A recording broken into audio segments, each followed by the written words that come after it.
और का पुष्यभूति वंश। पुष्यभूति वंश फाउंडर थे पुष्यभूति। मौखरी वंश के शासक अवंती वर्मन जो थे उनके ये सामंत थे। पुष्यभूति का बेटा हुआ कौन? प्रभाकर वर्धन। प्रभाकर वर्धन के 3 औलादें थी। पहले थे राज्यवर्धन जो कि बड़ा पुत्र था। राजश्री जो उनकी पुत्री थी। हर्षवर्धन छोटा पुत्र था। प्रभाकर वर्धन ने जो राजश्री वर्धन है इनकी शादी करा दी अवंती वर्मन के पुत्र ग्रहवर्मन के साथ। ठीक है, ग्रहवर्मन के साथ। एक गौड़ शासक था शशांक और देवगुप्त। इन लोगों ने मिलकर ग्रहवर्मन जो कि राजश्री वर्मन का पति है उसकी हत्या कर दी और राजश्री वर्मन जो कि प्रभाकर वर्धन की पुत्री है उसका अपहरण कर लिया। फिर जो बड़ा बेटा है ये गया तो इसने अटैक किया और देवगुप्त को मार दिया। बट ये मारा गया किसके? शशांक के द्वारा। ठीक है, इसके बाद छोटे पुत्र हर्षवर्धन ने शशांक को मार दिया। ठीक है, तब ये 16 साल का था। इस समय से ही हर्ष एरा स्टार्ट हुआ। हर्ष एरा कब स्टार्ट हुआ? 606 एडी में। प्रभाकर वर्धन के समय हूणों का आक्रमण हुआ जिसका दमन करने के लिए राज्यवर्धन बड़े पुत्र को भेजा उन्होंने।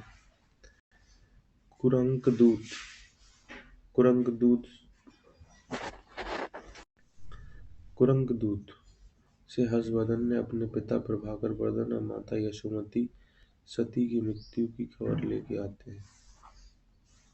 ठीक है, कुरंकदूत से किससे लेके आते हैं? कुरंकदूत से अपने पिता और अपनी माता की मृत्यु की खबर लेके आते हैं। अब जो सबसे इम्पोर्टेंट रूलर है हर्षवर्धन के बारे में जानते हैं। हर्षवर्धन जन्म 590 ईडी।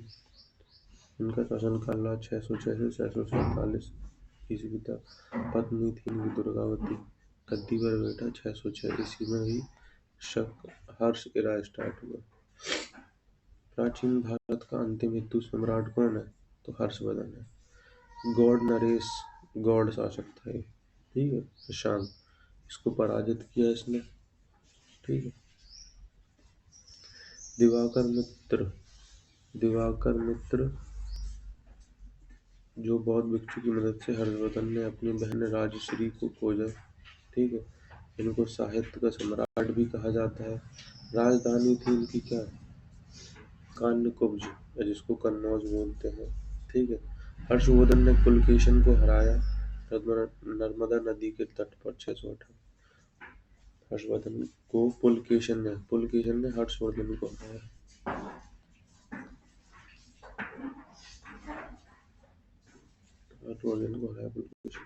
नर्मदा नदी के तट पर। हर्षवर्धन के जो नाटक है जो कि इम्पोर्टेंट है जो कि संस्कृत में है। नागानंद रत्नावली प्रियदर्शिका। नागानंद रत्नावली प्रियदर्शिका।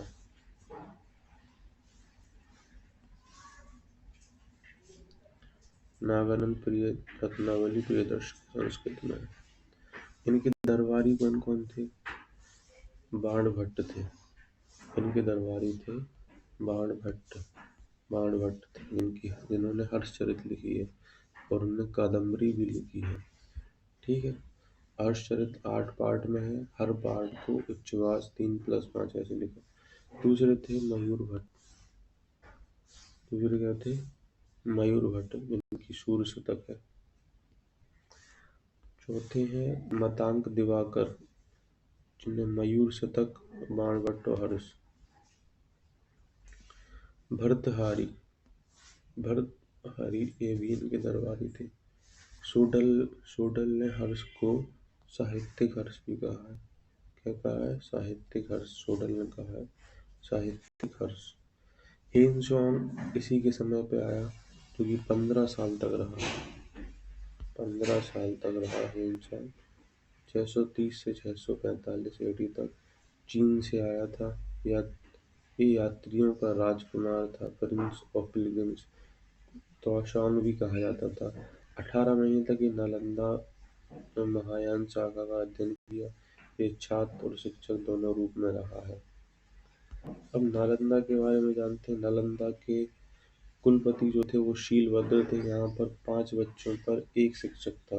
यात्रा का विवरण विवरण दिया है सीयू की। और हेन स्वामी की जो बायोग्राफी है आपने कथा, उसका नाम है विली, WHILLIE।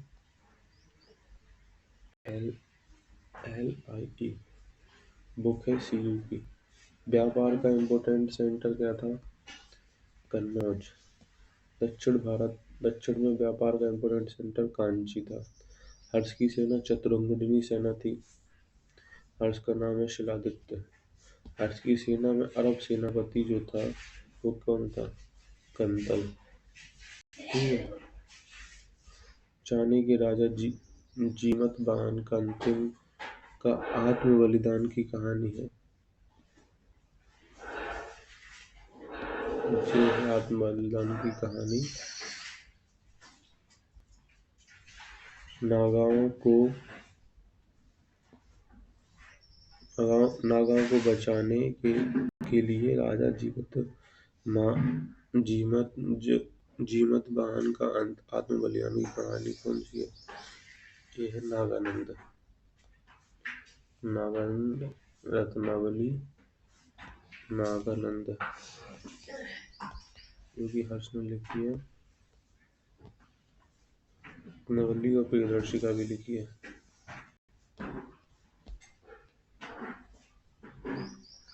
इनके कार्य क्या है? महामोक्ष परिषद का आयोजन किया। ये कहाँ कहाँ पे किया? प्रयाग में किया, कन्नौज में। कुंभ मेलों की शुरुआत भी कराई उन्होंने। ठीक है, कुंभ मेलों की शुरुआत कराई। कहाँ कहाँ करवाई? प्रयागराज यूपी, हरिद्वार उत्तराखंड में, नासिक महाराष्ट्र में, उज्जैन एमपी में।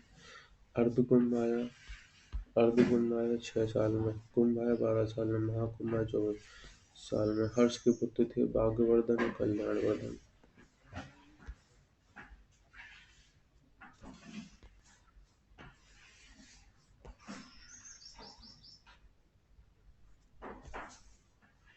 चोडल में साहित्यिक हर्ष बोला।